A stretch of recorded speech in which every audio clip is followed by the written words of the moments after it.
Sloppy Spoilers with your host, DT2.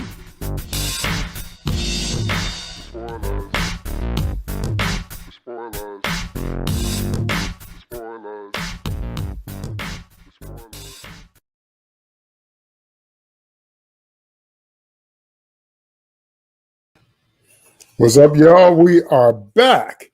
Sloppy Spoilers is here in this episode to review the next episode of The Wheel of Time. Now, I have to apologize for last time. I inadvertently introduced it as Season 4, Episode 1. Obviously, I meant Season 1, Episode 4.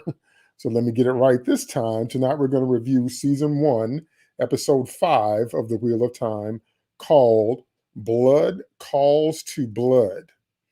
And I want to tell you, it's a lot of stop and start, and it's a lot of hurry up and wait, but we'll get into that. Let me welcome my co-host. Welcome to David Nemesis Howard.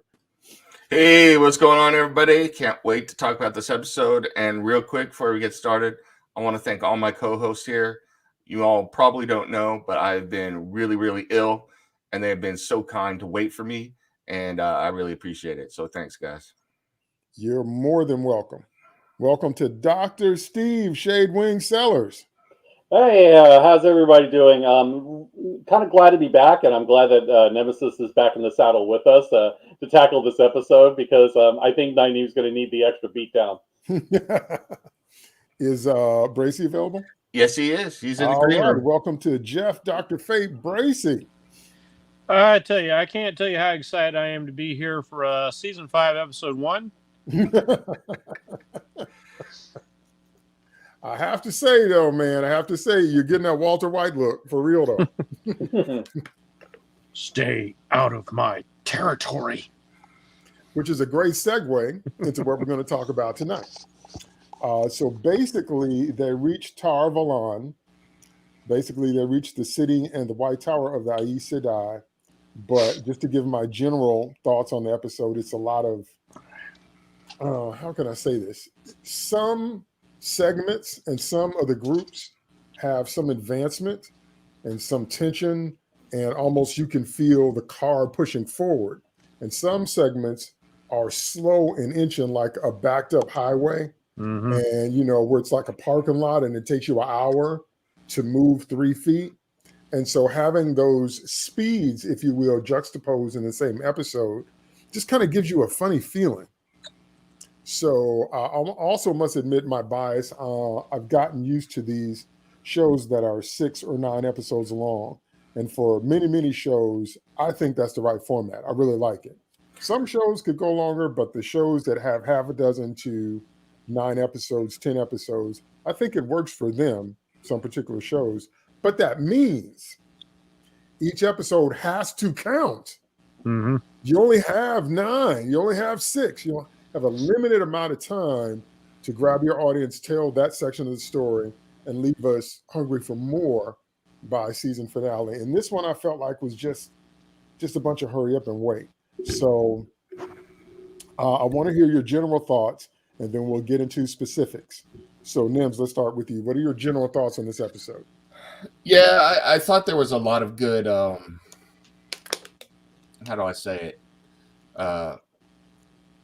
Emotional responses from various characters in this episode. I appreciated that, especially at the end. There's a specific thing. I mean, this series and the books give you a lot of imagery of Buddhism, of Hinduism, Confucianism, but I thought it was interesting, and I'm going to rely on Steve when we get to this. There is imagery from the Bible and Judaism at the very end. And I'm curious, I don't remember that in the books, but I may have missed it. The other thing that really struck me about this, and I'll just leave it here so we get right into discussion, was that the people of the Leaf finally found out why the leaf could get crushed sometimes. So that's all I'm going to say. I'm sure we're going to talk about that. So, yes, we will. Bracy, opening thoughts. Yeah, I'm very much in line with you on this. We hit kind of hit the brakes on part of the story. Well, like you said, I'm also in favor of shorter seasons. after watching TV for many decades. 22 episodes in a season can drag because there are a number of episodes that just feel like filler because as their writers are trying to figure out how to fill the space. I like these shorter formats. I like focused storytelling, but it's like you said, when you've got that going on, every episode has to count. So every episode has to mean something. And while they did pack some progression into this, I felt like, for instance, Rand and Matt's story just ground to a halt. There's like just nothing going on there, and so that was like, okay, yeah, can we get to something else now? I'm kind of tired of seeing this. We literally could have gone the episode without even having them in. That's how ineffectual they were. It just wasn't important to have them at all. Which is a shame, because if you can lift any character out, they didn't need to be there in the first place. Yeah. That's one of the fundamental rules of writing. If you can pull a character out, they're useless. They've got to be integral to the story you're telling. Go ahead, Steve. Overall thoughts. Yeah, I think I'm in agreement with you guys in terms of the pace, and I think a lot of it is this is basically the regathering of the Fellowship, as it were, after they've been broken. And so you've got different stories in different stages of progression that are not established as consistently. And so because of that, you've got some stories that are farther along than others, some stories that need more development than others. And so you have, Rand basically just, showing up with Matt and, meeting the Ogier and okay, that's fine. But aside from that, we don't really care about anything going on there. They're trying to create like a certain amount of false tension with Matt just to justify them being in the episode, which I'm just like, if you needed to do that, then you probably would have had your time better served focusing on the other storylines, to get them all in the Tar Valon so we can have the big meeting with Elrond, as it were. So yeah, that really didn't work. The stuff that I thought did work, I thought the Perrin and Egwene stuff, as usual, was a lot more interesting. That stuff was pretty good. There was some interesting stuff with Moiraine, but and because she's the one navigating through the politics of Tar Valon, and she's the one we see things through. I think there's a lot of interesting stuff with Lan and the Warders, particularly when it comes to the lore of the Warders and how all of that affects who these people are, and ultimately what ends up happening to a particular Warder towards the end of the episode, which I thought was really, really well done.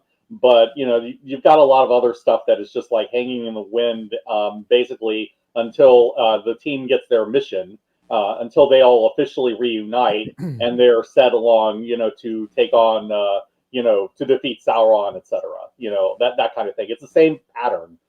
It's just that this show does it a little bit inelegantly in terms of how it manages its material and how it manages the paces of each subplot. So because of that, you're basically tying together a knot with varying lengths of string, and it doesn't always work effectively. And so that's kind of where we are now.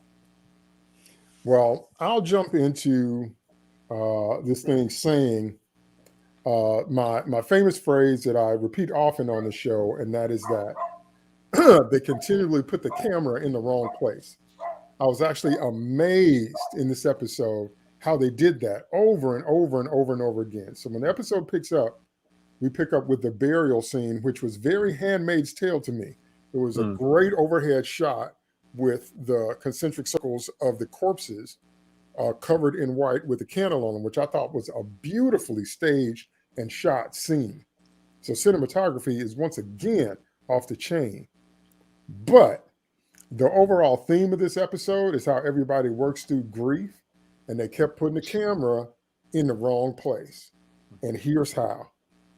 It's almost the same way every time. They seem to minimize the event that people would most be responding to and maximize events that didn't really make a lot of difference.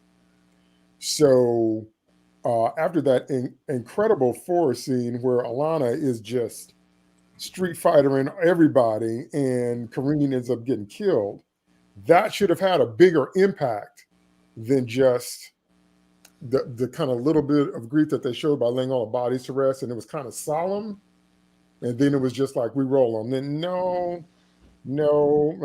one. Number two, the huge, humiliating, and degrading, and yes, I'm gonna say it because y'all know I'll always say it, they did of the Dragon Reborn, the false dragon, Logain or whatever, parading him through the city and all that different kind of stuff.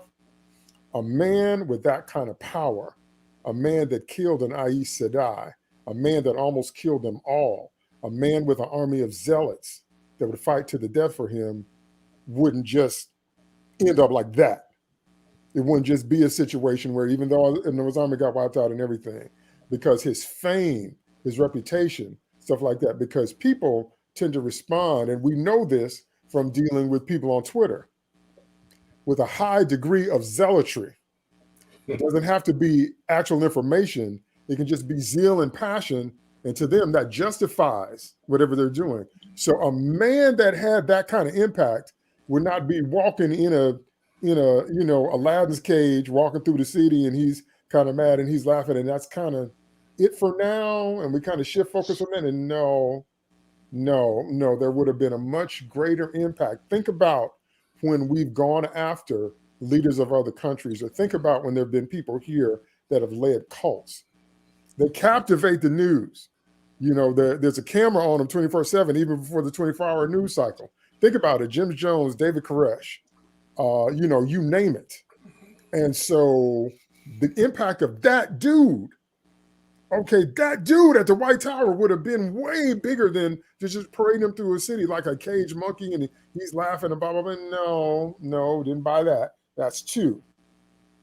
Number 3, what I didn't buy is, how can I say this? I didn't buy the somewhat cosmopolitan and metropolitan nature of the city surrounding the White Tower. When we stepped through those gates, what I would have expected to see was something like I don't know if there's, I started to say I don't know if there's a female version of a monk, but I guess those would be nuns. Women that have taken a vow of celibacy, even though I know they haven't. But what I mean is the seriousness with which they take the one power and its wielding and crushing anything that doesn't get with that would have created a more somber and a more meditative tone than that. That was like medieval Metropolis, man. I expect to see Lois Lane coming out. Do you have a word for the Daily Planet? I'm like, So just right off the bat, they just kept throwing me off. I'm like, this is not how people would react to what's going on. Do you understand that?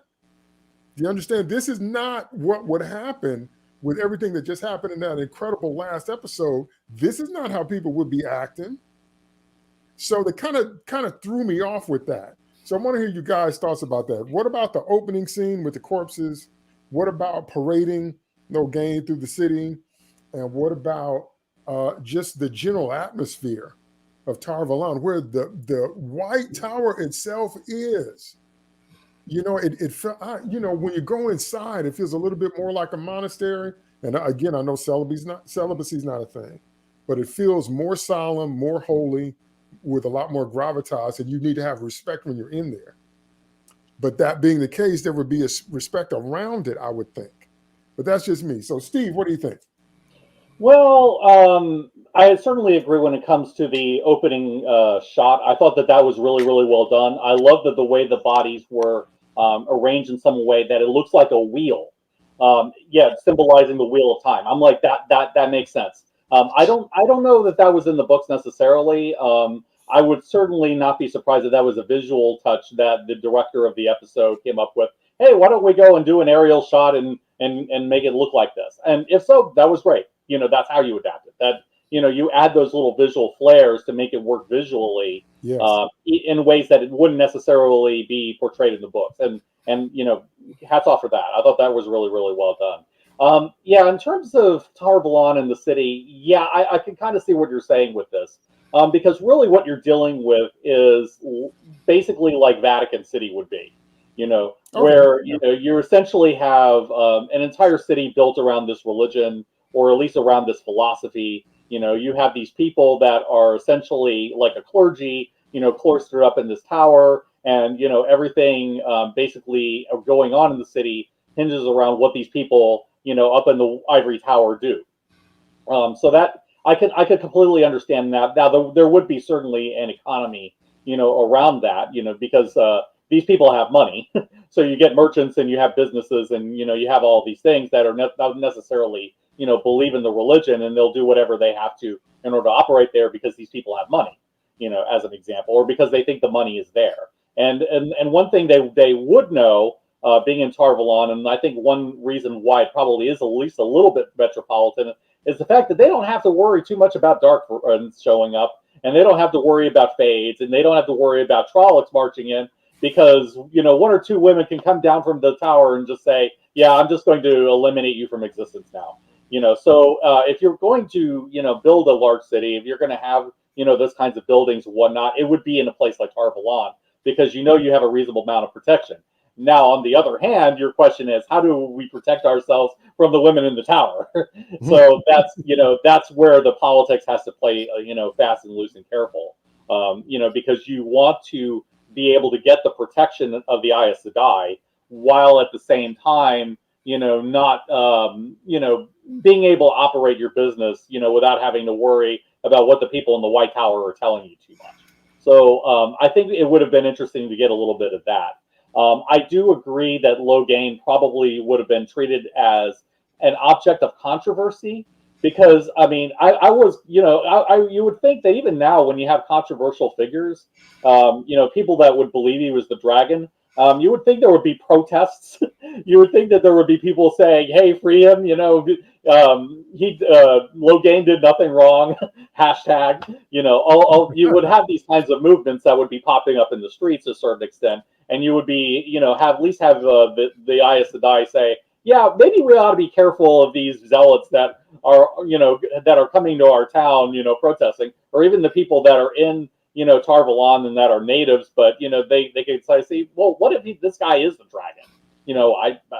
They don't know necessarily whether he is or not. They don't know what we know as the audience. So, you would think that there would be some people that would be saying, yeah, why don't we campaign for the freedom of this guy? There would be those kinds of tensions, but we don't really see that. Everything is really orderly. Everything is really by the numbers. Nothing goes wrong. It's just, we're just going to bring him in and party him in, and then we'll just put him in the White Tower, and everything's going to be fine. There are no protests outside the White Tower. There are no people gathering in the streets. There are no people in the forums debating anything. It's just, just another prisoner. I don't think that would necessarily work like that. I think there would definitely be political tensions that would be driving things a lot more. There might have been in the background, but we don't see them, and that's kind of a shame. There were a lot of red herrings in this episode as well, but we'll talk about them retroactively when we see why they're red herrings later on. So, Nims, what do you think? Opening funeral scene, Logain's entrance into the city, and the general tenor and tone of Tarvalon. Yeah, I think Steve brought up a lot of points that I agree with, and I'll point them out when I get to them. As far as the opening scene, the one thing I'll say is that I think the choice here by the showrunners and the director oftentimes is to focus on the setting instead of focusing on the story and emotion when you're doing these types of shots. So the story and the emotion would focus on what shot gets you the most emotional impact and drives the story forward, versus they chose to give you this scene that shows a custom of the Aes Sedai, and they made a big deal of it. If you watch it on Amazon, the Amazon Glass app goes through, they give you this whole description of how this is how they bury their dead, and they do this to symbolize this and this. So it's like they're trying to give you a glimpse at the world instead of focusing on telling the story. So I think that's what's going on there. The second part, the entrance, let's see, what did I miss? The first was that, the second was the funeral, Logain coming to the city, and then the cosmopolitan, metropolitan nature of Tarvalon itself. Sure. Logain coming in the city, I absolutely agree with both of you. I think this is the weakest aspect. Honestly, I would expect that there would be two groups. One group would be zealots who support the Aes Sedai, who are trying to kill him. and the other would be groups that support the or who they believe is the dragon, who are trying to free him. And either way, he wouldn't have come up through unharmed, and it wouldn't have been just tomatoes and stuff being thrown at him. I think you would have to be insane to parade him through the city. And if you wanted to use parading him through the city as propaganda, no one knows what this guy looks like in that city. You put somebody who is not him in there, and you smuggled the real guy in the night before, or something like that.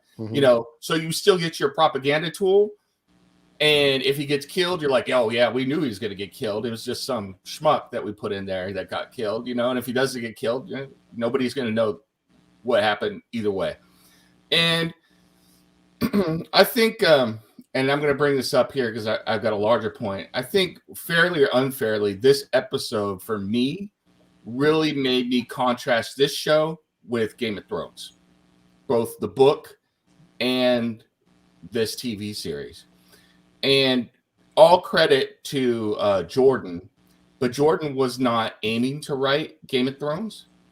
He didn't create the type of world that George R.R. Martin did. And that's fine. That's not what the story he wanted to tell. However, the showrunners at Amazon have seen all of the seasons of Game of Thrones. They saw how popular it was, and they're trying to give us some Game of Thrones in here when this story is not suited for it. That leads right into the cosmopolitan nature of the city. They tried to make this city King's Landing, and it's not King's Landing. And I think Steve's point about Vatican City is really well put. Or if you don't want to go and say, okay, the Aes Sedai are not so ecclesiastical, you would say it would be a city more like Old Town, where the Maesters are located in Game of Thrones, where everything about that city, the economy, the politics, the military, the guards, everything about it is centered around the most important institution in that city, which is the Aes Sedai. And it doesn't feel that way here. I mean, you would think the guards should be wearing badges that tie them to the White Tower, the Aes Sedai.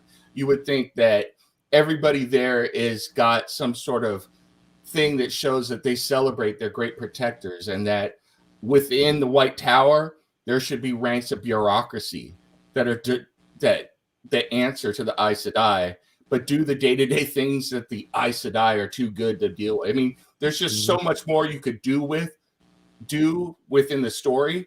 And to be fair, Jordan didn't do that, but it's like, if you want to go that direction as the showrunner, then that's when you got to start adding on to the world and create that world to make it believable in that Game of Thrones type storytelling. Because if you're going to tie all that together, that's what you got to show us. So it would have been easy to abscond with him with the setup that they had. Fast riders, fast horses, or people skilled in espionage could have snatched that monkey cage and hit him underneath a basket and then done, a shuffle with the baskets like they did in Indiana Jones before Lalandra and them would have figured out what was going on. So I was like, weak strategy. Go ahead, Bracy. Opening funeral scene, Logain being paraded through the city, and the general tone of Tar Valon itself. Okay, I don't know that I agree with that point, and I'll get to that when I get to the thoroughfare. We'll start with the opening scene, though. I don't know why I didn't see it as a wheel when looking at that overhead shot of the burial. I like the solemnity of it. I like the setup. I like the cinematography.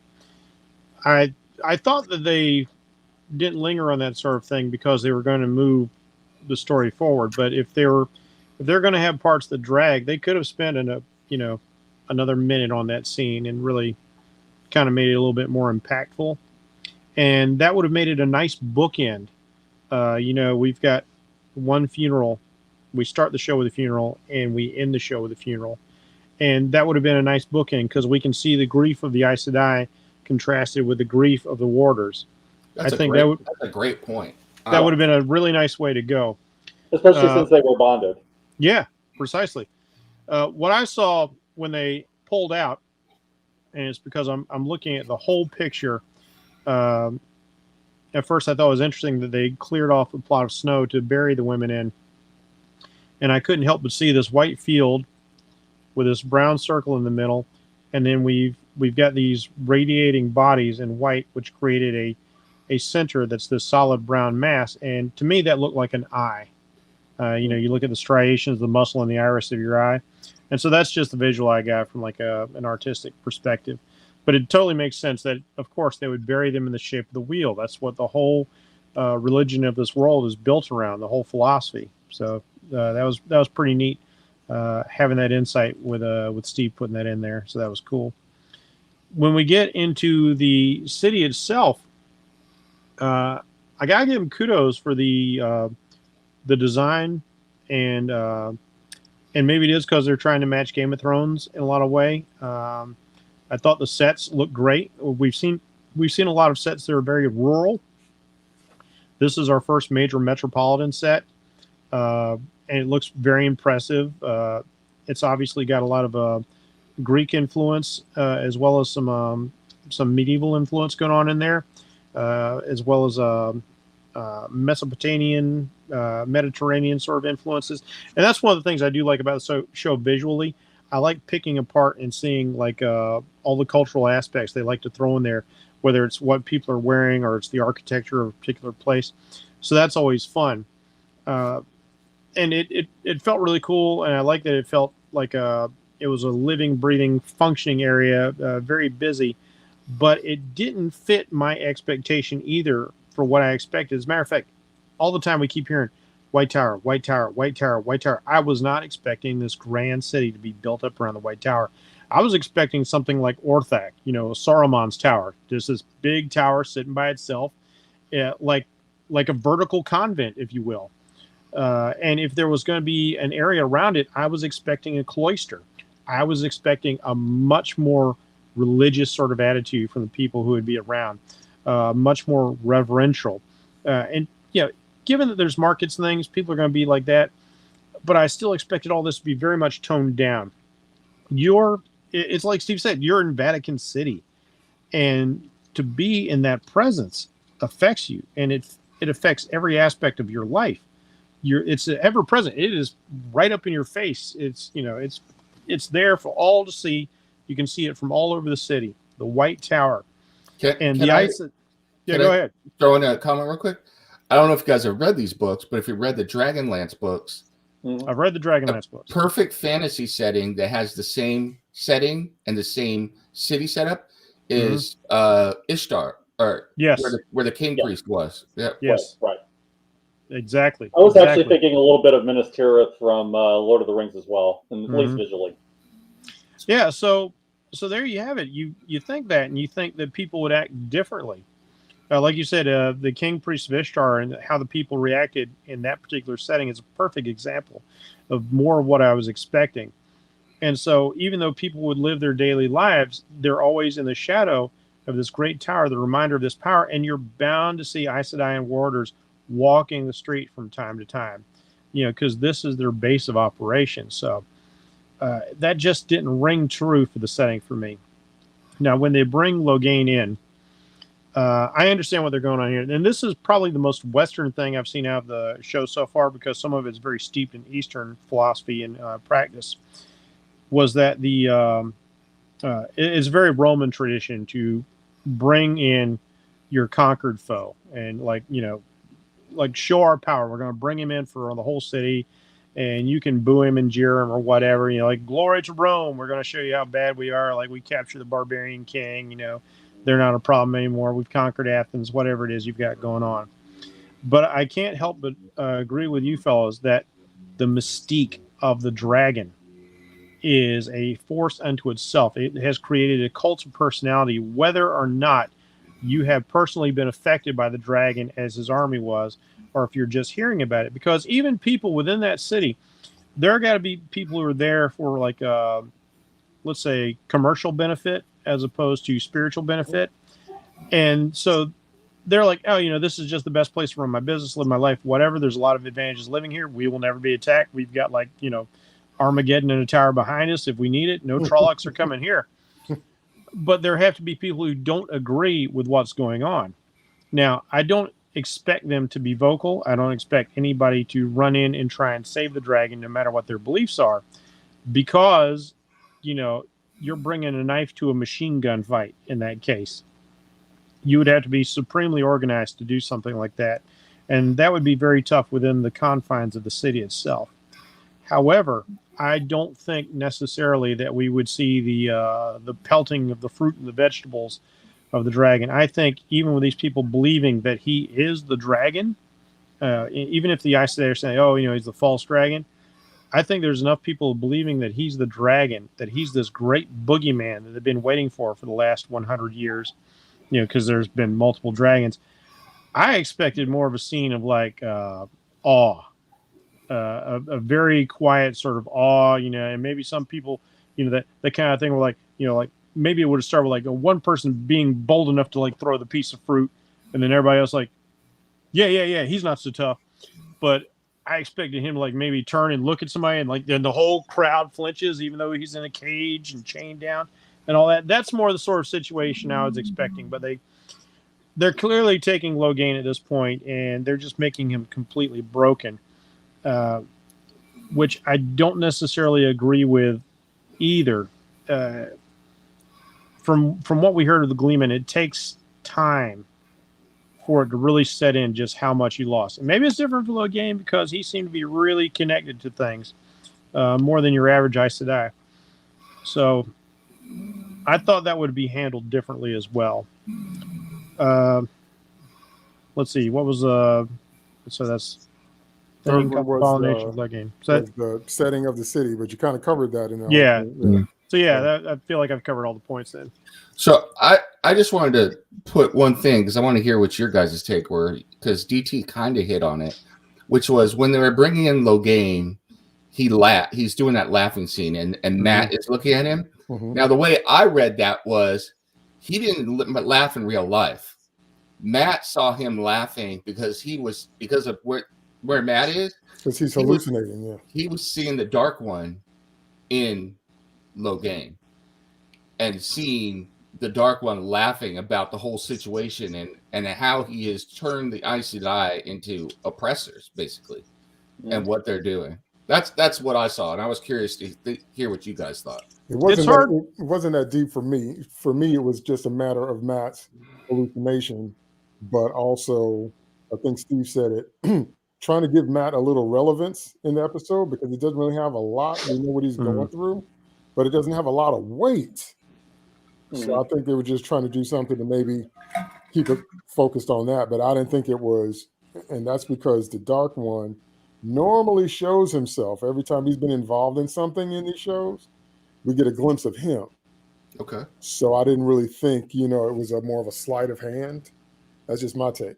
Yeah, I didn't take it as anything metaphysical going on anymore, beyond Matt really focusing in, because it seems that Rand reacts to it as well. I mean, we don't have any context to say like whether or not he actually laughed, but Matt makes the comment as like, if I get like that, you do me in, and I'll do the same for you. And Rand agrees. So I took it that they both saw that occurring. Interesting. Yeah, I never really saw anything of that scene particularly, but so I was hallucinating. So I would say it's just a different interpretation. Are you channeling? Are you channeling, man? That's the first sign. But it does. Exciting. I am fully functional now, so. I don't know. You've been sick a lot lately.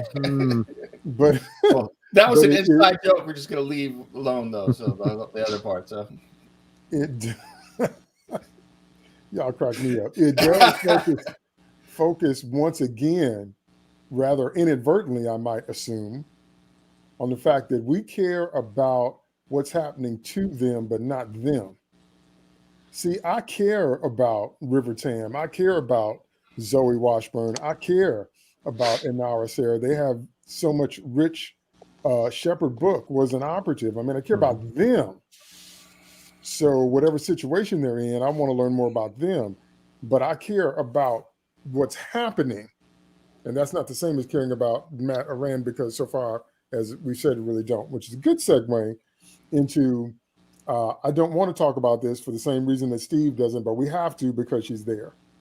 And I must confess, because y'all know me, I was literally screaming at the TV when I first saw this.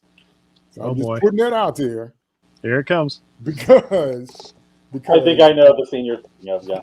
the fourth thing that wouldn't have happened the way it happened was for someone to manifest Nynaeve's level of power, especially as a rookie or untrained person, to the point where she raised the dead.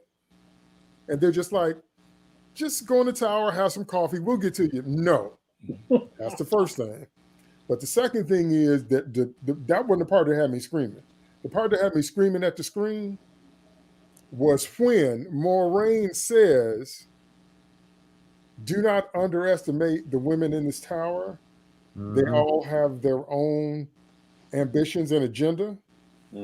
I just threw my hands up. I wish my son was watching. I was like, y'all just realized you just admitted that you ain't no different from the men you hate, right? Yep.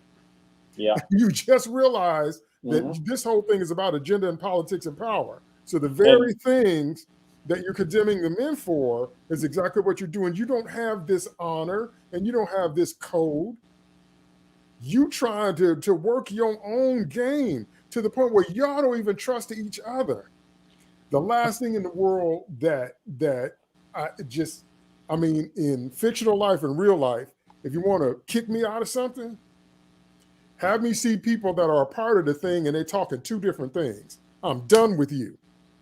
You have no solidarity. You don't have none of that. Y'all, while you talking about other people and how you think you're better, you're no different from the very people that you're talking about. I was like, no, she didn't say this is about ambition and agenda.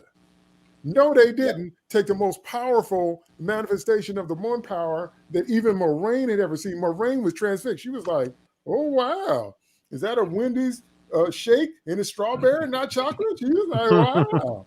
And you don't have something like that. And then she's having a Starbucks in the chambers and anybody said nothing to her. And then y'all out there talking about y'all already swimming around her, trying to recruit her for your color group. I was like,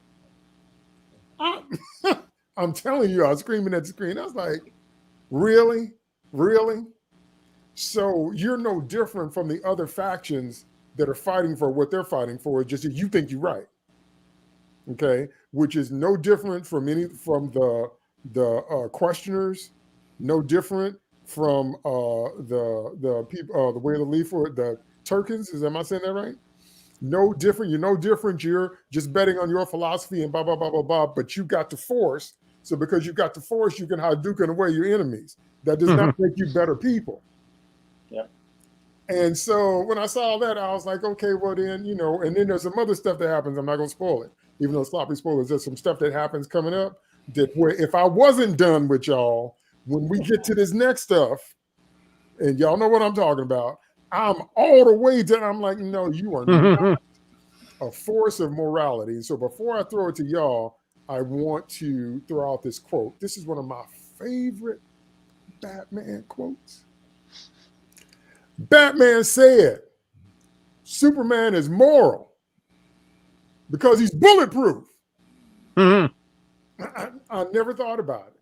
Batman's like, I can't afford to play by your rules. My skin doesn't stop bullets. Yep. So what would Clark be? If he was human, would he be that moral? He can just walk in somewhere and a building can fall on him and you can blow him up. You just stand there looking at you. Of course, you can be moral when you're invulnerable. Actually, we saw that he wasn't one time. And and he was the same way. And I would also say that powers, it had to be Batman in the Batman chapter. And I would say Clark doesn't have anything to worry about when it comes to his own physical safety. But here's the thing: Clark cares about people that are not invulnerable, and he has a lot to lose when it comes to them. And he is still the same way. Well, we've definitely seen those stories done. That was until you get to Injustice. Right. We try to ignore that. Right, but that's a plot point in Superman 2. That's a plot point in Hush that Clark is snapped out of Poison Ivy's spell because Lois is falling off the roof and Batman knew that. I get that. But I'm saying the comparison of the operative methods of the two of them has never been in greater focus. And when Batman says, of course you can be moral if you can rarely be hurt. The reason I'm bringing that up now is because the Aes Sedai try to come off like they have some type of moral framework or moral way to judge, or what we're doing is right because we're right, but you got the force, you got the one power. Okay, so what would you be doing if that wasn't the case? So that's what I'm saying, man. I was just yelling at the screen. I was like, no. I need to see somebody that's got a linear conviction about something. I need to see somebody, and so far that's Loyal, the Ogier. He's pretty straight. He's pretty much what you see is what you get. But I need to see somebody to root for, because they believe in what they're saying, not they selling one thing, but you don't believe that. Yeah. So those are my thoughts. Let me hear you guys. Let's start with Nims. Your point about her pointing out how hypocritical they are, I didn't even, to me, I already thought they were that way, I think. So it didn't even register with me until you just said it. So I think that's a great point. The part that got me with this scene was the fact that, okay, once again, this goes back to what I was talking about previously. I thought that this episode really showed that they are trying to be Game of Thrones and put Game of Thrones into this. I'm like, okay, if you want to be Game of Thrones, if you are bringing in a potential new recruit that has all of this power, which I don't think she earned, I don't think Rey here has earned any of her power. But if you're bringing her in and she is there as a commodity, and when she gets training, she is going to be a force. If you think, and we're all about politics and agendas here. If you think your side isn't going to get her, she's a dead woman. Mm-hmm. Yes. She's a dead woman. Yes. You are going to get rid of her before she could become a problem. So I was like, if you want to go Game of Thrones, you can't go half Game of Thrones. That's right. You got to go full Game of Thrones. So Leandrin would do that. Yep. So, yeah. So what do you think, Bracy, about Mary Sue, Nynaeve Palpatine? All right. This seems like a quick place to bring this up just because I didn't know when we might get to it. Just another side about coming into the city with Rand and Matt. Did you guys also notice when they go to get their lodgings, because everything in frame matters if you've got a good director. Everything in the frame is important. As they went to the lodgings, it sounded like there was somebody whistling outside, and there was this figure that we only saw, like, the arm and the hand of, like he was watching them go in, and then he backed out. I'm kind of wondering if that's the Gleeman, or if maybe there are some Darklings within the city of the Aes Sedai. So something to chew on there. As for, go ahead, man. No, I was just saying interesting. Jeff always notices the small things and brings another layer. So did y'all notice while he was talking about that, his face turned into Ridley Scott? Okay, go ahead, Jeff. Now, I promise you, the next Alien movie I'll make is going to be the best one ever. Just stick with me on that. All right. So when we get into the politics of the White Tower, I wasn't surprised. I was perhaps more surprised, and maybe not so surprised that Moraine brings it up, because she doesn't like being there. She stays out in the world for a reason, because she knows how this place is. Now, there are plenty of people within the structure, and we'll see later on in the episode how there is recognized power structures, power players within the organization. But Moraine doesn't want any part of it, and she'll even talk about later. She's got no ambitions on the first seat or anything like that.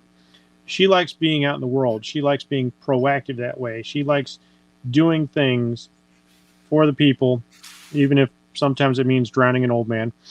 But she's out there doing things. But you can't ignore the fact that they've set up this world, and I'm sure there's a belief in many, especially Leandra and those who follow her, that women are better. But what we see here very clearly is it doesn't matter who's in charge. Absolute power will corrupt absolutely, no matter what race, color, religion, sex, gender, any of that you are. There's always going to be those who give in to power. Now, in the medieval period, they used to have a saying of ruling, might makes right. Might makes right. Who has more might in the palm of their hand than the Aes Sedai? And this is furthered by practices of trial by combat. If you just happen to have a more skilled fighter, it's like, God will decide. But like, we'll pitch your guy against my guy, and if you happen to have a better guy, well, I guess God liked the fact that you had a better guy. And so, when you have that sort of system in place, you don't really get justice. You don't really get any sort of a real sort of objective fairness. Those who have the power tend to decide we know best because we have the power. And I find this fascinating because this is so relevant to what we've been seeing in politics for the last several years now. Those in power who think they know how we should live. And that's what I feel watching the Aes Sedai.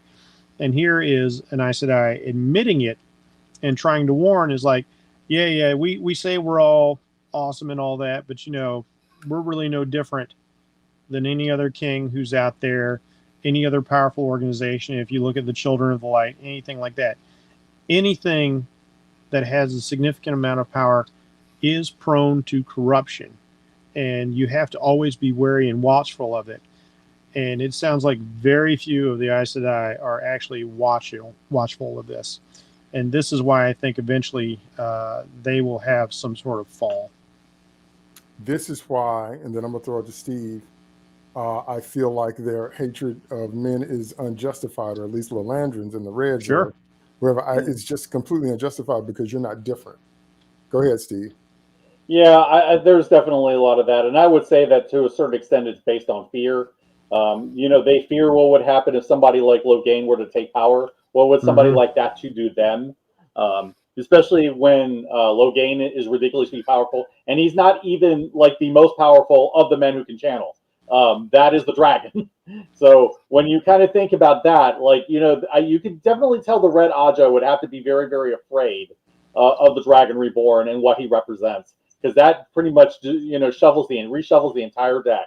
And that is, I think, a lot of their aggression, a lot of the way that they are clamping down on men. I think a lot of it is projection, and a lot of it is from a place of insecurity where they're trying to hold on to their power by any means necessary. Okay, yeah, but you're being kinder than Lalandrin was. She said, Steve always is. Men with power are rarely very kind to little girls, especially little girls that they think might outshine them. See, that could have been interpreted as the all men are racist trope. Right.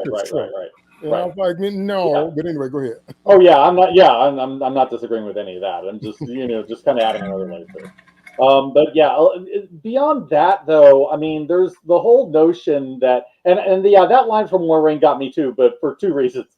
One was you pretty much are admitting that this whole place is based on a bunch of interests that are in competition. And I think Maureen's Maureen knows that she's the same way.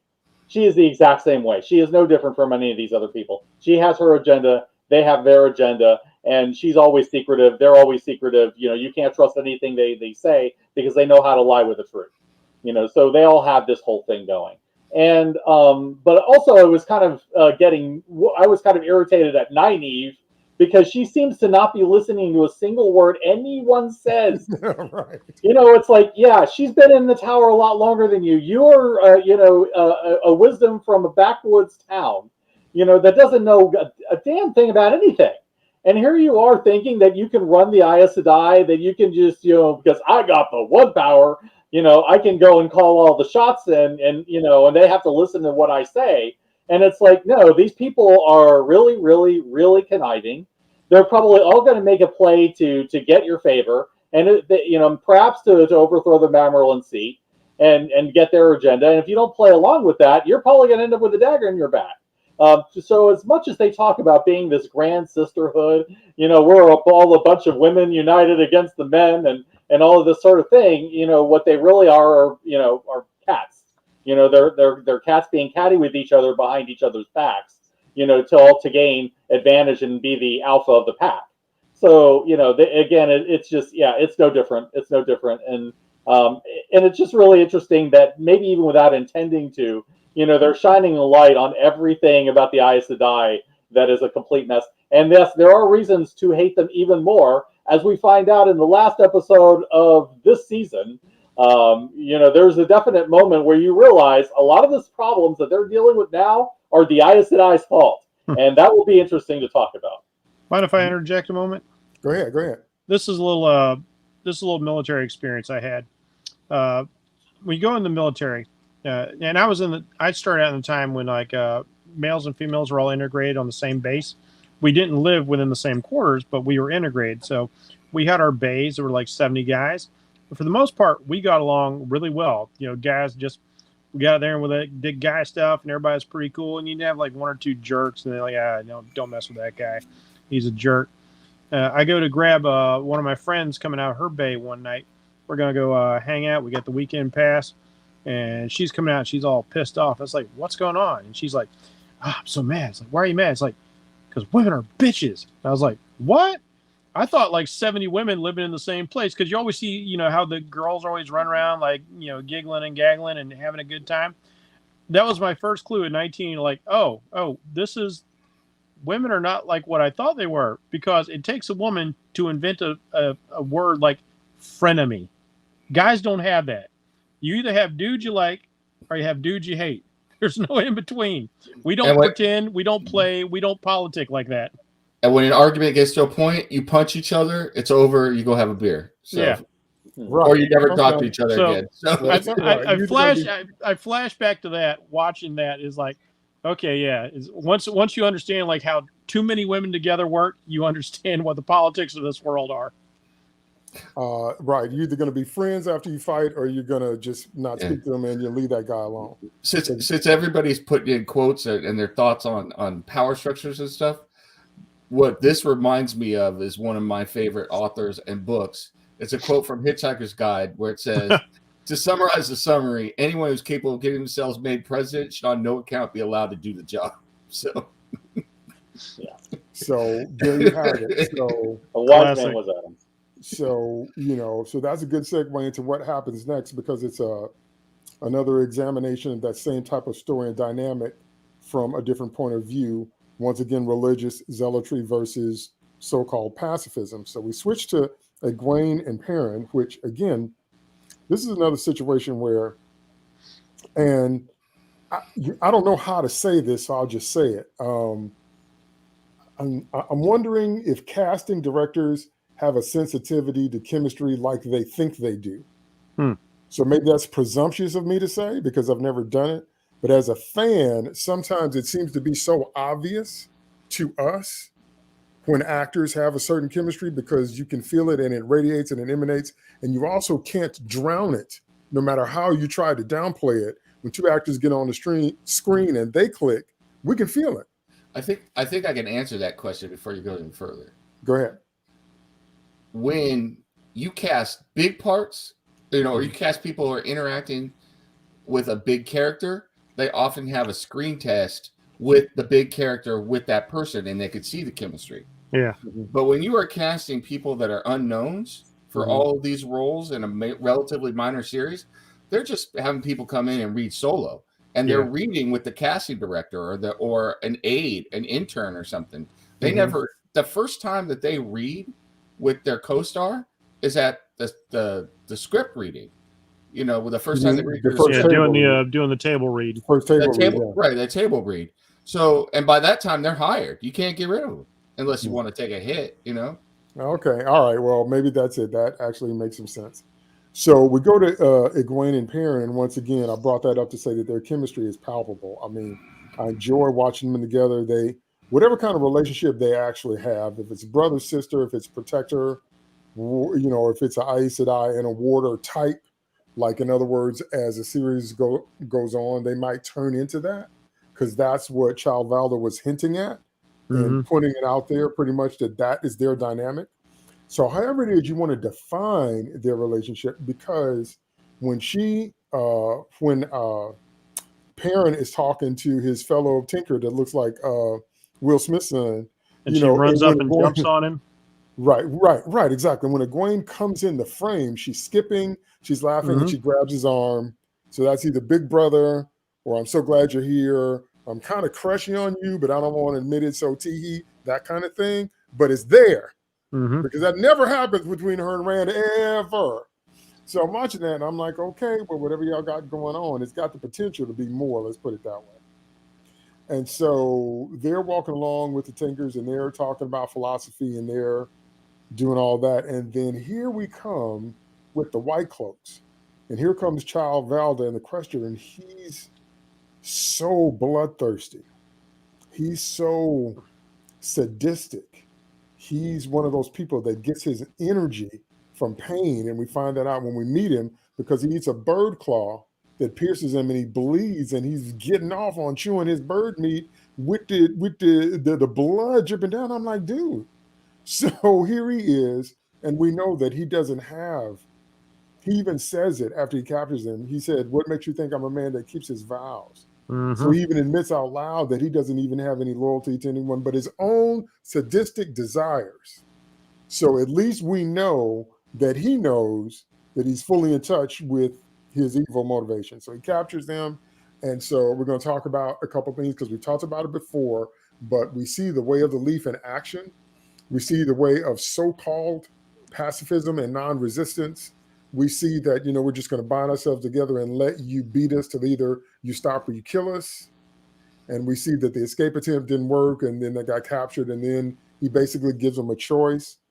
And so when I'm looking at that whole thing, I'm like, I thought it was, again, a great juxtaposition of different philosophies, but both being just as committed to what they think and willing to put their lives on the line for what they think, even though they're worlds apart in terms of perspective.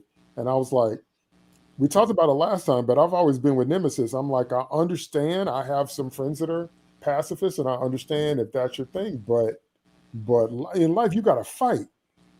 Okay, you have to fight. I said it last time. If you don't believe that people will come take what you have, ants will come take what you have. Bears will come take what you have. You need weapons. Okay, but people that say, well, that's not true, and then he smacks her. He smacks her and just about breaks her nose, and she gets back up and does something, and they smack him again. And I'm like, and they're just taking it. And then, so then we transition. So y'all can talk about that. We're going to talk about that. But then also we transition to the scene where he basically says, channel. If you channel, I'll kill you and let Perrin go. If you don't channel, I'll kill him and let you go. Terrible choice, but it was almost Batman 66. It was classic villain thing. I'm going to put you in danger and I'm going to leave the room so y'all can talk about it. But okay.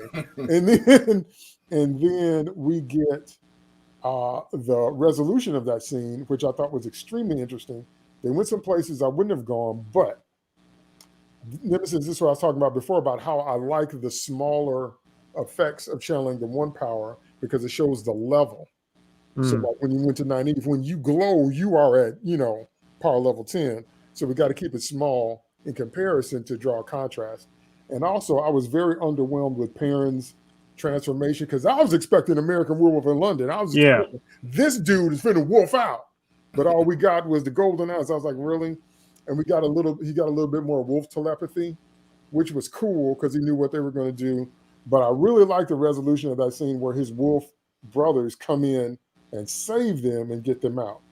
At first, I thought Egwene killed Valda, but then when I watched it again today, I'm like, no, he's just hurt. Because I was like, this is too good of a character to be getting rid of this soon, So basically, let's talk about Egwene and Perrin's whole journey to get to the tower and the stuff they went through, because it covered all that stuff. The pacifism, the way of the leaf, the sadistic nature of Valda, the religious zealotry of the questioners, and then Egwene and Perrin both have superpowers. Perrin isn't a werewolf. You didn't read the books. I did, and I knew that. So yeah, but yes, you're right. You're right, Greg. Okay, no, I did not read the book. Steve did, I did not. So, but I was still expecting more than what I saw. If he didn't completely wolf out, I thought it was still anticlimactic to just see the eye glow and the wolf telepathy, and that was it. But no, I did not read the book, so that's my fault, I guess, for faulty expectation. But I still wanted to see more than that. So But like I said, the way the whole thing again resolved, people bond when they go through stuff. We never saw her go through that much with Rand. Everything we've seen her go through, she's gone through with Perrin. So once again, I felt like they were like that. But that's just me. So that's a lot, but we all got a lot to say. Start with Bracy, the whole Egwene Perrin arc to get to the White Tower. Yeah, I tell you, it is so evident on screen. You almost wish by the time they did the table read that maybe they'd switched up some of the casting. Mm-hmm. Keep the same actors, but like switch some people in different roles, because that does happen sometimes. An actor will try out for a particular role. He really wants this role, and the casting director or the director will see something in them. Is like, you know what? No, you really fit this role a lot better, especially once you start to see how they gel together. Because I tell you, man, like when you see Egwene and Perrin on screen, it's so believable.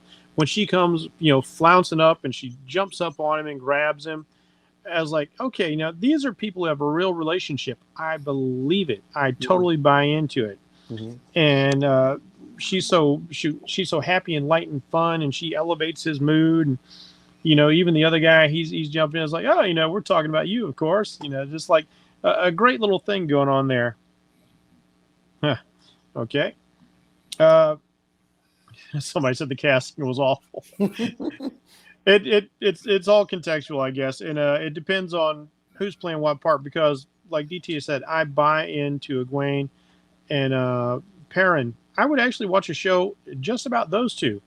They have a really good relationship, really good chemistry, and I enjoy seeing the journey that they're taking together. It's one of the most interesting of the pair-offs that they've had. Now, the Tinkers, as we see, and like you've mentioned as well, this thematically, there is such a battle of philosophies that's going on throughout this show. And forgive us, by the way, if we all haven't read the books. Some of us are just getting into this for the first time of the show. And so even though Steve has the great book lore and Nemesis has gotten into it, we're still talking about the show more than the books overall. So there's that aspect of things. And we see the philosophy of the Tinkers who try and pull a Gandhi, but the problem with them trying to be like Gandhi, who managed to defeat the British Empire with passive resistance, is that the British Empire could feel shame and could be shamed. They were not a religious zealotry. The children of the light are religious zealots, and if you won't move, they will move you. It doesn't matter.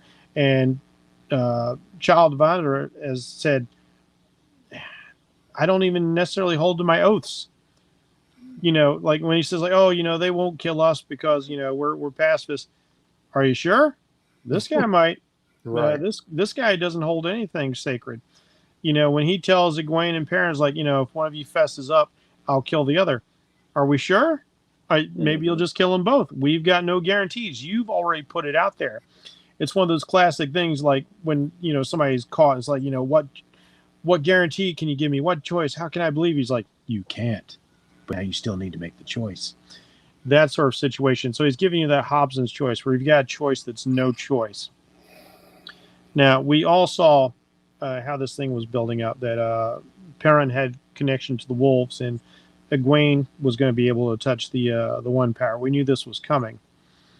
And I did kind of like seeing the fire in her, as she's she's at first afraid in the chair, but like when you push somebody in a corner and they feel like they've got nothing to lose, then you can either break and crumble, or you can bow up and just spit in their eye and give them all you got. And she makes that choice, and that was nice to see out of her. And like even Childer, he said, oh, you'd have made a great Aes Sedai. But this guy, he's so vile, and this fetish he has of eating while torturing people. It's almost that's funny. You want to be on the show? This show, not that show. This show, because that's what we say a lot. But sorry, I had to put that one up there. Yeah, that was good. There's almost like this masochistic cannibalism that's going on, because he's tying in his sadism with the pleasure of eating food, like all these tactile sensations that he has as he's torturing people. And so he's just a completely vile person. And I was really hoping to see Perrin rip his face off. I didn't know how far things were going to go. And like I said, I haven't read the books. I was hoping he'd at least claw him, maybe mess up his pretty face a little bit. It didn't go that far, you know. Like, and even then, he's like breaking his bonds. You know, like, yeah, throw the guy across the room, break his collarbone, do something. But it ends up that he drops the knife, and Egwene is the one who gets to deal the blow. And I thought at first they had killed him as well. I had to watch it again to catch it, because you see him writhing on the ground. So she stabbed him back here in the trapezius. If she'd stabbed him forward inside of the collarbone, then she would have killed him, because she'd have severed the brachial artery at that point. So he got kind of lucky that she's not experienced with that sort of thing. But that was a well, I won't say a fun scene. It was pretty gruesome and pretty harrowing in a lot of ways. And I knew eventually Egwene is going to have to summon the one power. But I tell you, I really appreciate the fact that she didn't go Super Saiyan, that she just throws out this little minuscule fireball, and he's just like, yeah, whatever. I love the fact that they aren't leveling her up right away. I love this so much, and it shows that like each of the main four protagonists, because even though the Darkling said there was 5, I don't really think Nynaeve is in a category to be the Dragon Reborn. I like seeing that all these guys are slowly kind of leveling up their abilities, and now we've finally seen Egwene actually do something. So we know the potential's there. It's just a matter of like getting it out of her. And it was really exciting to see the wolf thing happen for Perrin, and see just how effective that can be. That this pack of wolves has been following them all the way across the country, responded to his jeopardy, the plight of the fact that he was about to be killed. So that was all very exciting, and I can't wait to see what happens further for these two characters in particular. They've might have become my favorites just because of the chemistry and the relationship they have more than anything else. But speaking of that, before I throw it to Steve, this was another episode where they seemed to play with those combinations, because Moraine Land made the comment about it's so good to be home. And then he was like, don't you still consider this your home? And she said, this horse, these boots, this stoic man by my side, that's my home. And I'm like, would y'all make up your mind? Is that flirtation or is that camaraderie? Just what is that? And so I don't know. Stuff like that, just that ambiguity. I'm like, I don't know.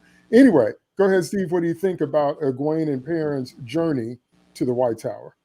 Yeah, I think Jeff pointed out a few things that I would agree with, especially talking about passive resistance and Gandhi. I really kind of feel like for that to work, you need to have a society that is responsive to outrage and to shame. Mm-hmm. And when you're dealing with basically the Spanish Inquisition, you ain't getting none of that. These are people that I'm realizing that the way of the leaf is basically several hundred years behind social development. It would be a lot more effective in a more modern setting, where you have democratic institutions that respond to these kinds of things, these kinds of tragedies when they happen, because then you would actually get justice and reprisals and things like that, just driven by outrage of the public. You're not going to get that here. I mean, and basically with this kind of situation, it's like basically what stops, the White Cloaks from slaughtering all of them? Well, as we see, nothing. So yeah, this is really a case where it's like you can admire to a certain extent their dedication, but they're kind of setting themselves up to be human shields, and that's really the only purpose that they end up serving in this particular encounter. And it's kind of sad because I like some of these characters. It's like for all of the faults with their philosophy, these characters were likable. You can understand why they believe what they believe. You care about these people and why they believe it. And so seeing what happens to them, it is kind of sad, but at the same time, it's like, yeah, but you should have seen this coming. So there's a bit of that. In regards to Valda and the torture stuff and everything that we see with Egwene and Perrin, My first thought when I originally saw this, and it had been a while since I read Eye of the World, so I didn't remember this exact scene being there. But my recollection with this at first was, okay, why is Valda stopping these people? He only saw them once traveling with Moraine, who he had no reason to believe was an Aes Sedai at that time. So why does he care that he's seeing these two people traveling with the Tinkers? And then I kind of thought about it and I realized, well, it's because Valda is a psychopath. This guy is a serial killer masquerading as a religious zealot. That is what he is. He did promise them he would remember all their faces. Yes, he did say that. And I think, but at the same time, it's not because they had any reason to believe that they were suspicious. I mean, they let him go. So it's like, if they were that bad, why not stop them before? Well, clearly it's because Valda saw a target of opportunity, and he figured, okay, I'll go get my rocks off of him. He has no reason to believe that Gwaine is a channeler. He has no reason to believe that she's an Aes Sedai. I mean, there's just nothing whatsoever for him to do that. I mean, so when he's making this Hobson's choice, it's like, oh, you channel him or I kill him. It's clearly because, this is a guy who gets his rocks off of killing people, and he is using his position as an excuse to murder whoever he wants and to torture whoever he wants because he likes it. He gets off on this stuff. And we see that how much he gets off on this. I think he particularly likes torturing Aes Sedai. I think he particularly likes killing them. But, beyond that, I just feel like a lot of this is driven by his own psychopathic urges. And he is just using his position as, a child of the light in order to get victims, so he can go and slash and torture them. And we see how awful this guy is. I think this guy's worse than the operative. I said before that he was like the operative. No, this guy's even more psychopathic than the operative. The operative has some limits. We see at the end that the operative actually does care, about what happens when ultimately the secrets come to light, and you see what he sacrificed. I don't think Eamon Valda is capable of that. I think this guy, all he cares about are his own sadistic, twisted appetites. I don't think there's anything more to or less than that. And the only thing that he cares maybe is about maintaining his cover, and about making sure that he doesn't go so far that the White Cloak leadership thinks, yeah, you're too crazy even for me. So basically that's where I kind of come up towards the end with Valda. And so then it makes sense that he targets Egwene and Perrin, because, well, who's going to miss them? Who's going to miss these two people traveling alone in the woods? Nobody. So, let's go and bring them in. Let's go and torture them on the off chance that she might be an Aes Sedai, because she's a woman. So maybe she might be an Aes Sedai. So, that is his justification for this. But in the end, I don't think he even cares whether she can channel or not. I think that's just a pretext. I think he just wanted to torture them and give them as much grief as he could, because that's what he likes doing. He's a sensationalist. He's a sensualist. I think Jeff hit on that very, very well. There's a tactile element to everything he does. Mm-hmm. He is about savoring his prey. And that's what they are to him. They are prey. They are not, people that he is interrogating. They are not dark things, dark friends or anything like that. They are prey, and he is an animal. And that's really this whole arc. And seeing that Perrin actually tap into the animal inside him to get away from Valda, I thought that was a really, I would say, appropriate way of getting them out. And I don't think he necessarily was planning on Egwene being able to channel, but it worked out in their favor. It's just that really in this case, they were in the wrong place at the wrong time. But at the same time, it showed their storyline. It showed their character progression. It shows how they grow together in their relationship. And I do agree that there is a chemistry there. We see a real bond between these two. And I think that makes this whole scene even better because now they're fire forged. They have been through the fire and they have survived and they've come through it. And so they have gained something from this episode. And I think that that's why their subplot in this episode was probably the best one, because we see them suffering, grow from the suffering, learn things, grow together as characters, and then they are now in a better position to fight the Dark One once it gets to Tarvalon. You guys ever seen the movie Hostel by any chance? Yes. I am aware of it. If you can stomach it, it's not for everybody. There's a character reminds me very much of Child Veda.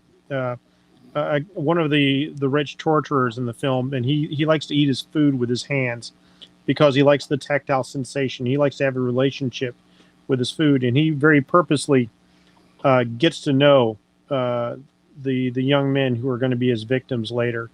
And it reminds me of the same sort of sadism from this guy here. Well, the difference between the operative and Child Valda is that the operative believed in the larger vision and was willing to do his part to make that happen, whatever that was. I don't think Valda has does. no vision. It's what Steve said. Valda has no vision. He has nothing but a sadistic drive to hurt others and torture others, and he uses the larger vision as a cloak. Yeah, because like justification to white cloak. Yeah, Egwene even says, Egwene even tells him, like, she's telling him, like, some of their own rules, like, oh, you can't kill an innocent woman, but he has no problem killing your innocent friend over here if you don't fess up. So, yeah, there's no rules where he's concerned. He has no code. Go ahead, Nims. I was just saying he has no code. And so he casually throws out, if I thought you were an Aes Sedai, I would have taken your hands already, and you would have made a nice addition to my collection of rings.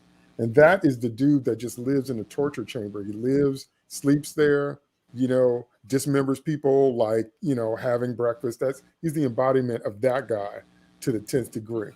Now, just for the sake of time, I'm just going to throw out, Loyal, the ogre, the Ogier, maybe some stereotypes in his character, may not be, maybe some tropes. Definitely the gentle giant trope, if nothing else. I feel kind of neutral about him because, once again, you can kind of take him or leave him from what we've seen so far. Maybe an exposition character on some level. Can I make just a couple quick points about Egwene and Perrin real quick before we go? Just to work, I'm going to work backwards because you guys hit on a lot of stuff. For Greg, who's posting in the comments, thanks for the comments. Yeah, great comments, Greg. A lot of times, and I don't have a chance to get them all up there. A lot of times, I mean, your stuff is right on point with what we say. It's like so much has changed in the source material, and we're kind of going from what we're seeing on the TV, but your points are right on point. I think that the White Cloak here is a combination of Torquemada and James Gordon Jr. from Batman. You've got the two elements there. And I would say that from what I have read, I mean, I haven't read all the books, but I've read a few of them. I think Perrin's powers, as translated on the screen, are pretty accurate. The problem is that being accurate and being good on screen are two different things. So I think they needed to really show us more of what he was bringing to the table instead of just giving the golden eyes and having people that haven't read the books try and translate that going forward. And then the only other thing I would say is, DT, you really hit it on the way of the leaf and pacifism. And I think it was unfortunate. It's a trope. But when she gets knocked down and then they lock arms and look defiantly at the people who are armed in front of them, I was like, oh, this is not going to be good. And just a quick story. I'm going to make this really quick. Steve brought up a point in democratic institutions. When I was a lieutenant, we would go out in the desert for training, and there was this area where there were breeding insects out there. And this little old lady from El Paso always writing, because trying to protect the breeding area for these insects. So we're out there traveling one time. This little old lady is speeding in this old red Datsun pickup truck across unexploded ordnance, and then lays down in front of a whole armored column, pacifist style. And we stop. And I'm sitting there looking at this lady, and one of the people on my platoon looks at me and goes, "Sir, can we just run her over?" And I was like, "You got to stow that, call the MPs." But it's like, it's a funny story, but it shows right there. It's like, if we didn't have any rules, we just run her ass over, but we had rules. So I just wanted to share that because it really reminded me of that and brought that out. So, and the only reason she did that is she knew she was in a place where she could do that, living here. Yeah, living here. That's right. So I mean, like that kid in Tiananmen Square took a gigantic chance when he stood in front of that column of tanks. Lord have mercy. That's a whole nother 2 hours if we go there. Okay, so we're going to conclude with talking about Steppen, and the whole episode is about how one processes grief. Before I jump to him, though, I want to say the thing that makes Child Valda such an intensely good villain is because he's the mirror image of the Aes Sedai. Mm-hmm. They hate men, and they hate that the one power has been corrupted by the touch of men. And in the opening crawl, Moraine says, men thought they could control the world, but they broke it. The arrogance, I'll never forget that. Well, Valda is the flip of that. He's like, these witches think they walking around telling people what to do, not while I'm around. So he's the mirror image of many of the protagonists. That's why he's so powerful as a character. So to conclude with Steppen and his processing of grief, this was another one where is not, because Steve and I have talked about it all the time, is not the flexibility that's the issue. It's the issue that once you establish rules in a story world, you either need to stick with them or give a very good justification as to why you're breaking what you just told us. And so I was trying to figure out, what jumped out at me was, does every warder have this reaction, or is that this man? Was it talking about the bond between the Aes Sedai and their warder is so strong that the warder many times cannot take the loss? Or was it that this man cannot take the loss? That's what I was trying to figure out.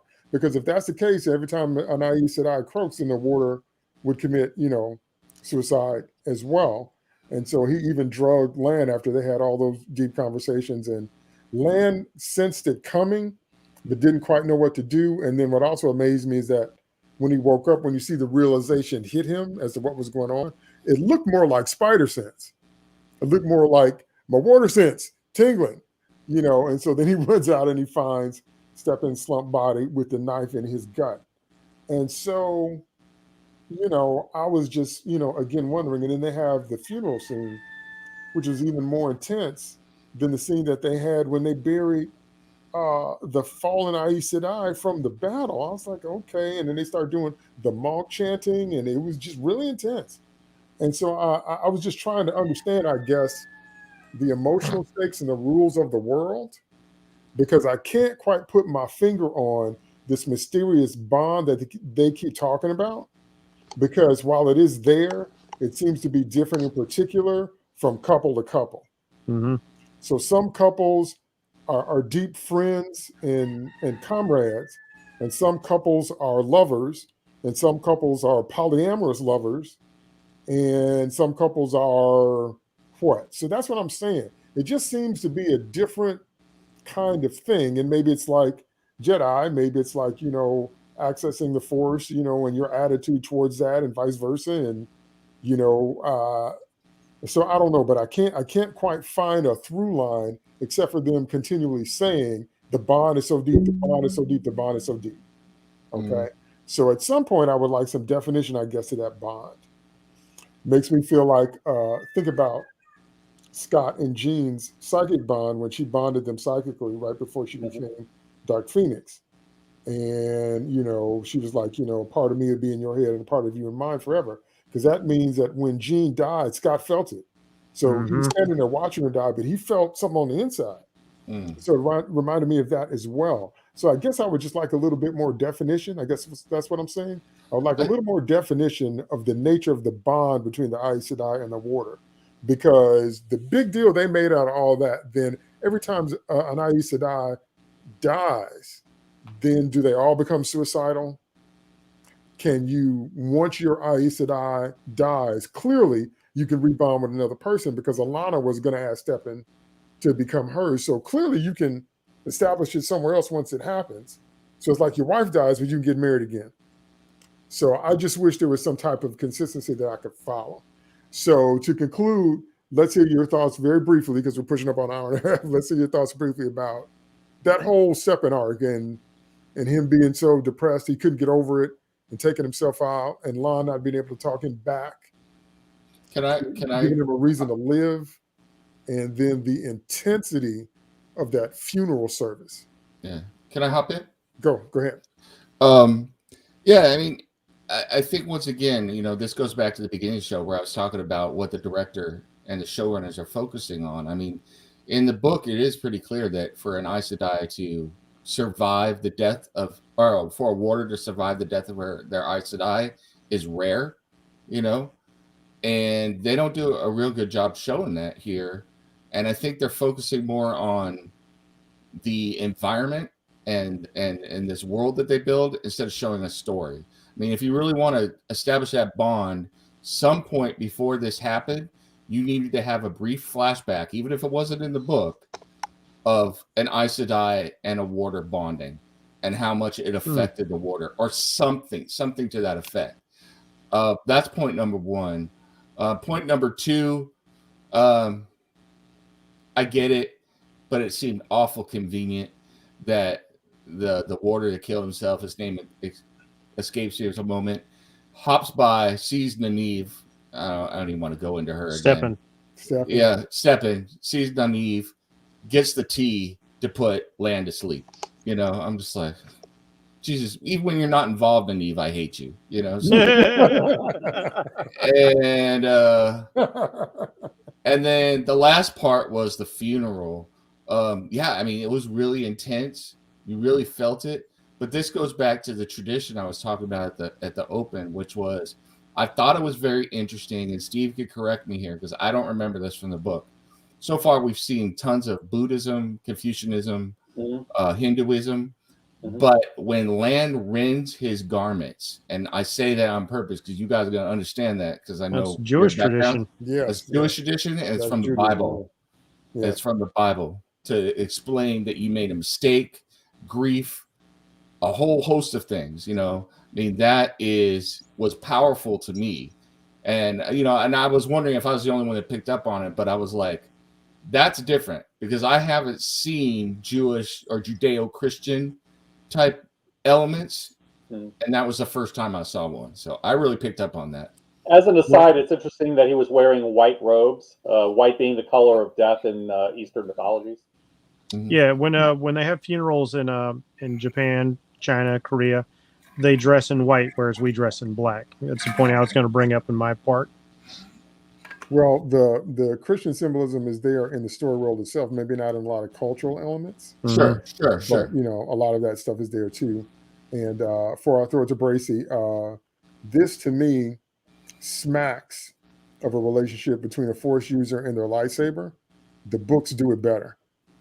Lucas, for some reason, cut out the scene of Luke finishing his green lightsaber in Jedi. But if you know anything about the book lore of Star Wars, you understand what they have to do to get that kyber crystal and how it speaks to them, and that, and then you understand the Sith have to really earn it, and then the harder your journey, and then that lightsaber is really bonded to you. And if I had my way, lightsabers would only work for the one that created them. They wouldn't even turn on for anybody else. There's an episode of Clone Wars that was pre-Disney that did go into that. Okay, right. See, that's what I mean. That's a bond where the books did it better, but you get it. You get it. This is literally my weapon. It's not a weapon. This is my weapon. But anyway, go ahead, Bracy. That whole ending sequence. Yeah, I did notice some of those cultural elements you were talking about, Nemesis. Like, because initially, I'm thinking that it's all very steeped in Eastern philosophy. So again, the white funerary clothes, and Steppen even mentions that he hasn't worn white since his father's funeral. So that's not just a tradition within the White Tower. It is a cultural tradition of this world. So again, it's taking very much from Asian practices. White is your funerary clothes. It's the color of death in their world. That's why they, if you watch Asian horror movies like that, I do, they'll often have white-faced ghosts, all very pale. White's a scary color for them. Here in the West, like, we're afraid of like dark and blackness and, you know, things that can boogie boo out of the shadows at you like that. So that's an interesting cultural difference. And I did also notice, like, when he ripped his vestments open, I was like, oh man, that felt really Jewish right there. Look at that. Because that's a sign you tear your clothes when somebody's died. It's a sign of grief. I also thought it was very interesting. At first watching, I missed the dagger in the gut. I saw the blood on the hands, and I thought like he had slit his wrist. But upon watching it again, he's in a kneeling position. Steppen's in a kneeling position with the dagger in his gut, and it's Ooh. It's on one side, and I almost wonder if he committed seppuku. Seppuku, yeah. Oh, wow, what a great point. Sorry, I'm getting all excited, but that is an awesome point. Because he's right-handed, so he would stab and draw across to this side.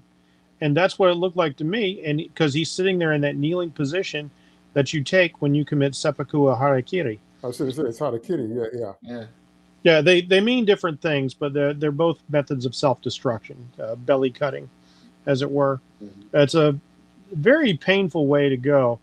And so this is him releasing his pain, metaphorically. Just to add to your point, seppuku committed with honor is usually committed with the second, so you don't have to go through all the pain. When you feel that you don't deserve the honor, you kill yourself without someone to take your head, so that you have to feel the shame and the pain. It's not only that, but it was also used deep stuff, Jeff, man.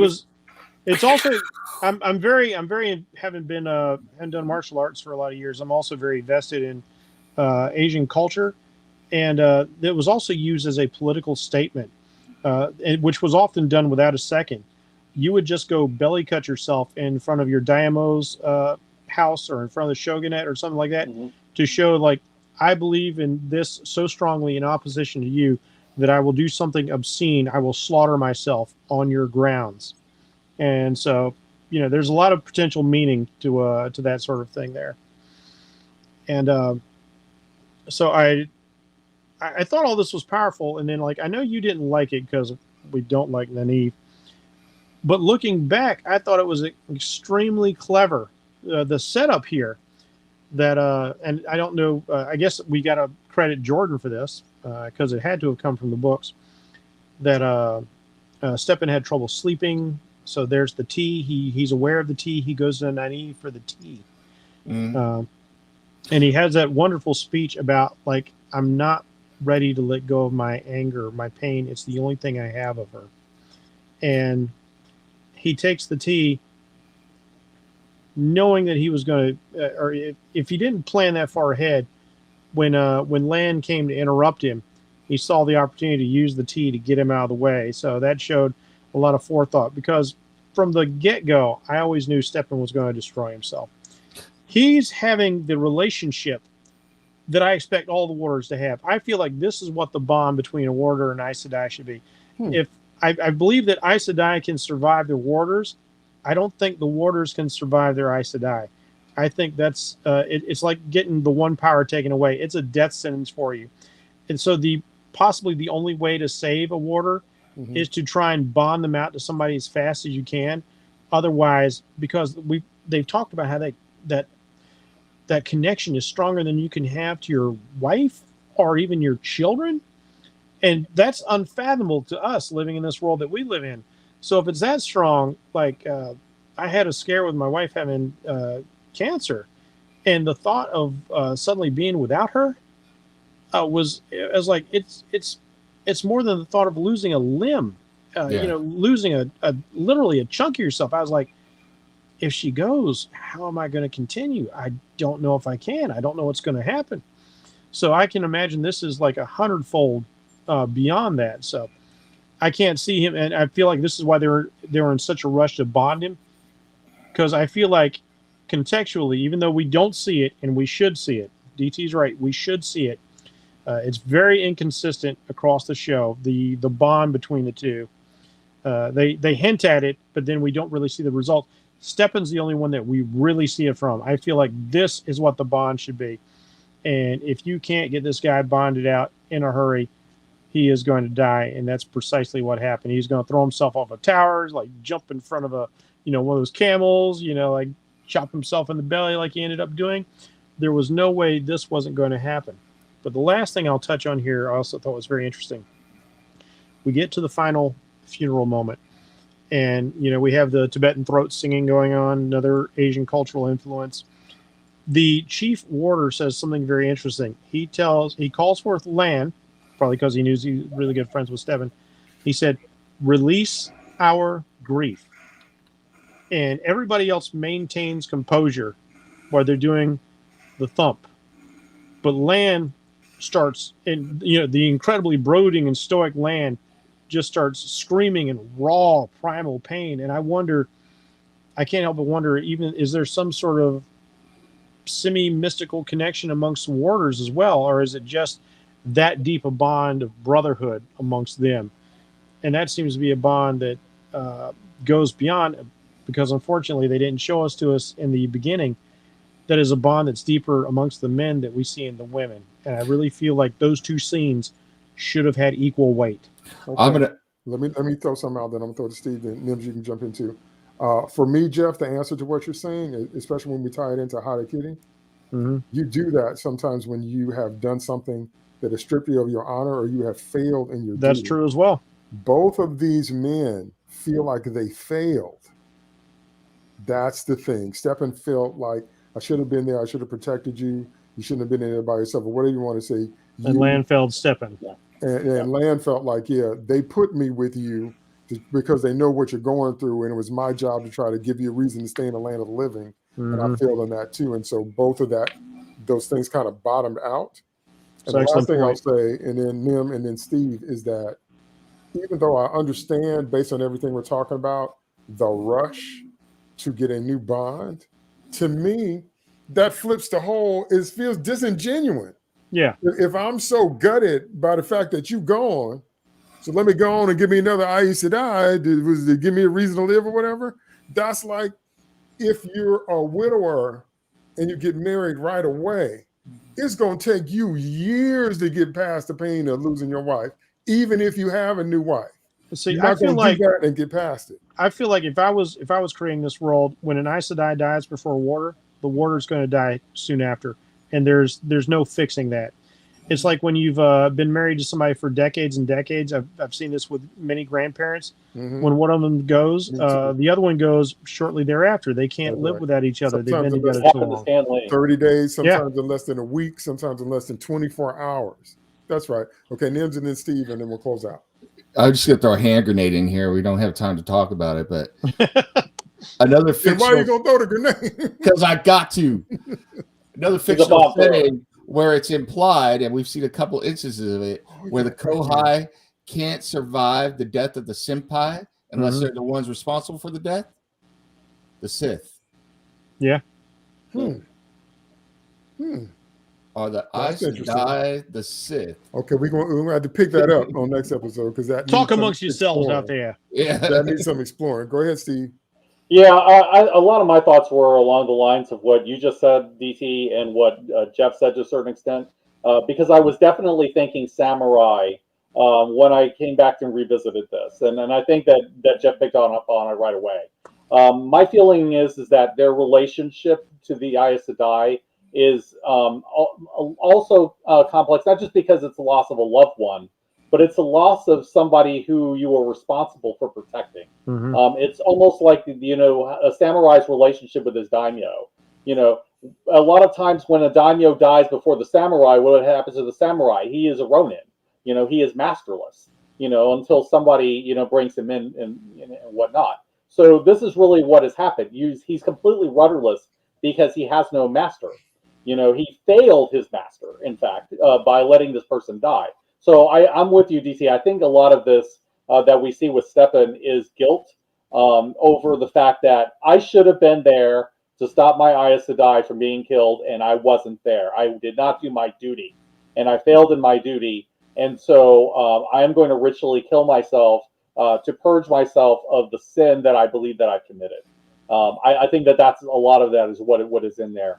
And I think if we see that there's very much a samurai culture among the warders, also with the bond of brotherhood that they have. They are the only people that understand, what that light is. And so they are a band of brothers, I think, in every way, even those that are not bonded to the same Aes Sedai. Now, getting a little bit into the point about how things are different, I think one thing that is different is that different Ajas have different rules when it comes to warders.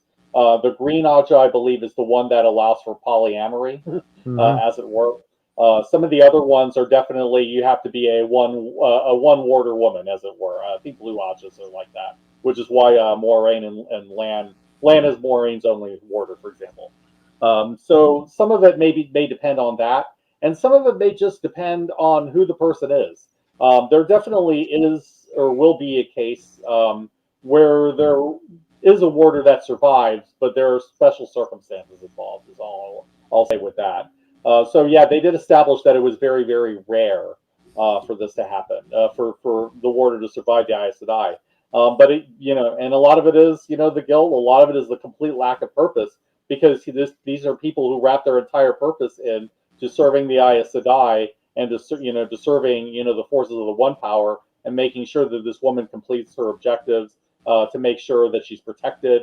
And when you have that complete failure and then the complete loss of purpose, it then becomes, what do I have left to live for? And they have to find that, whatever that is. And it can be another Aes Sedai, but it could be something else for all But again, we don't really see enough of that. One last thing, while I still remember, and I keep almost forgetting this, I think that Nem, your point about there should have been a scene earlier showing the bonding. I think you could easily have had a flashback where we see how Stepan and his Aes Sedai bonded. If we had seen that scene, if we'd seen maybe like a montage showing, okay, this is what these people went through, this is how they bonded, this is what led to the decision of their bonding, something to build the emotional connection. Aside from, well, we met each other yesterday, and I don't know who you are, and well, okay, and now there's a wound, and okay, what do I do about that? And unfortunately, that's what lost. And unfortunately, because this show focuses on things that don't matter, you have uneven plot lines. You have Rand and Matt doing things and wasting time, just so that they can be on the screen for a few minutes. We're losing the time we could have had to show that bond develop, even if it was in a quick montage or a flashback or something like that. And that would have made it a lot more meaningful than what we ultimately got. Yeah. Absolutely. Okay. Well said. Well said. We're going to call it there. I do have to throw a few more things out that we'll pick up on next time.